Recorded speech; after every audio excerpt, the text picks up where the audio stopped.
నమస్తే అండి. ఇది మందార మొక్క, ఒంట్రెక్క మందార. చాలా రోజులైంది పెట్టి, అంటే ఒక 20 రోజులు నెల అవుతుందో లేదో తెలియదు. పెట్టాను, చక్కగా వస్తుంది చూడండి. దీనికి ఎరువేంటి, ఏమి ఇస్తాను, ఉల్లిపాయలు తొక్కలు, టమాటా, కూరగాయలు ఏం మిగిలితే పెట్టేస్తానండి.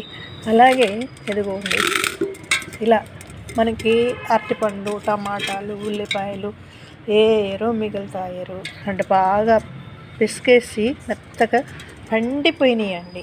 అవి ఉల్లి తొక్కలు బాగా వేసుకోండి. గులాబీ మొక్కలు పెట్టండి. ఏ మొక్క ఈ మొక్క ఆ మొక్క అనేది లేదండి. ఇలా పెట్టి మట్టి కమ్మేసి వాటర్ ఇచ్చేసుకోండి. లైట్గా కొంచెం వాటర్ ఇవ్వండి, ఎక్కువ ఇవ్వద్దు. బాగా వస్తుంది చూడండి. ఒంట్రెక్క మందార ఎంత బాగా వస్తుందో.